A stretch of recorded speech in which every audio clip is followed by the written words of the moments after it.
സ്നേഹമുള്ള വികാരിയച്ഛന്മാരെ, പ്രിയപ്പെട്ട മതബോധന അധ്യാപകരെ, എവർക്കും പുതിയ ഒരു അധ്യയന വർഷം ആശംസിക്കുകയാണ്.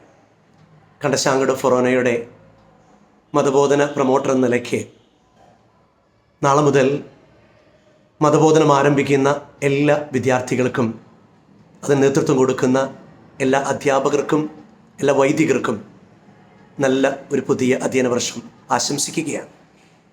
ക്രിസ്തുവിനെ അറിയുക, അറിയിക്കുക മതബോധനത്തിൻ്റെ വിഷനാണ്, ദർശനമാണ്. ദൈവരാജ്യം സ്ഥാപിക്കാനായി ഈ ഭൂമിയിലേക്ക് വന്ന ക്രിസ്തുവിനെ പഠിപ്പിക്കലിലൂടെയും രോഗശുശ്രൂഷകളിലൂടെയും ലോകത്തിന് മുന്നിൽ കാണിച്ചു കൊടുക്കുക, നമ്മുടെ സ്വന്തം മക്കൾക്ക് അനുഭവവേദ്യമാക്കുക. അങ്ങനെ ക്രിസ്തുവിനെക്കുറിച്ചുള്ള അറിവ് ആഴത്തിൽ മക്കളിൽ പതിപ്പിക്കാൻ ഈ മതബോധന രംഗം ഉപയുക്തമാകട്ടെ എന്ന് ആശംസിക്കുകയാണ്. പഠിക്കുക എന്ന് പറഞ്ഞാൽ എന്താണ്? Learning means relatively permanent change either in your behaviour or in your cognition. തലച്ചോറിലും സ്വഭാവത്തിലും മാറ്റങ്ങൾ വരുന്നതിന് വിളിക്കുന്ന പേരാണ് പഠിക്കുക എന്ന് പറഞ്ഞാൽ. തലച്ചോറിൽ മാത്രം മാറ്റങ്ങൾ വന്നാൽ കാര്യമില്ല, സ്വഭാവത്തിലെ മാറ്റങ്ങൾ വരണം. സ്വഭാവത്തിൽ മാറ്റങ്ങൾ വരണമെങ്കിൽ നമ്മളും കുട്ടികളും തമ്മിൽ അഭേദ്യമായ അടുപ്പമുണ്ടാകണം. ഇഷ്ടപ്പെട്ടാലേ കുട്ടികൾ അവരുടെ സ്വഭാവത്തിൽ മാറ്റങ്ങൾ വരുത്തുകയുള്ളൂ. കാരണം ഓരോ കുട്ടികളും അവരവർ തന്നെയാണ് തിരുത്തി അവരുടെ സ്വഭാവങ്ങൾ മാറ്റിയെടുക്കേണ്ടത്.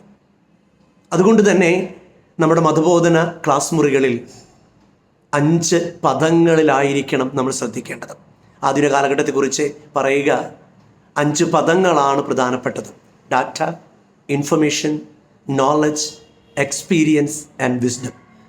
ഇതിൽ ഡാറ്റ എന്ന് പറയുന്നത് റോ ഫാക്ട്സ് ആൻഡ് ഫിഗേഴ്സ് ആണ്. അത് പ്രോസസ്സ് ചെയ്യുമ്പോൾ ഇൻഫർമേഷൻ ഉണ്ടാവും, അതും പ്രോസസ്സ് ചെയ്യുമ്പോൾ നോളജ് ഉണ്ടാവും. ഈ നോളജ് പല സമയത്ത് പല കാലങ്ങളിൽ പ്രോസസ്സ് ചെയ്യുമ്പോൾ അനുഭവങ്ങൾ ഉണ്ടാവും, എക്സ്പീരിയൻസസ്. ഈ അനുഭവങ്ങൾ പല സമയത്ത് പ്രോസസ്സ് ചെയ്യുമ്പോൾ വിജ്ഞാനമുണ്ടാവും, വിസ്ഡം. ഓർത്തിരിക്കുക, ഇന്നത്തെ കുട്ടികൾക്ക് ഡാറ്റയും ഇൻഫർമേഷൻ നോളജും ഒക്കെ കിട്ടാനുണ്ട്, പക്ഷെ അവർക്ക് നഷ്ടപ്പെട്ടു പോകുന്നത് അനുഭവങ്ങളും വിജ്ഞാനവുമാണ്. നമ്മുടെ മതബോധന ക്ലാസ്സുകളിൽ ക്രിസ്തുവിനെക്കുറിച്ചുള്ള നല്ല അനുഭവങ്ങൾ കൊടുക്കാൻ നമുക്കാവട്ടെ. നമ്മുടെ മക്കൾക്ക് കുറേയും കൂടെ നല്ല അനുഭവങ്ങളിലേക്ക് കടക്കാൻ ഈ മതബോധന രംഗം ഇടവരുത്തട്ടെ. ഒരിക്കൽ കൂടെ എല്ലാവർക്കും പുതിയ അധ്യയന വർഷത്തിൻ്റെ ആശംസകൾ നേർന്നുകൊണ്ട് ഗോഡ് ബ്ലസ് യു. ദൈവം നിങ്ങളെ അനുഗ്രഹിക്കട്ടെ. നിങ്ങളുടെ സ്വന്തം റോയ് വടക്കനച്ചൻ.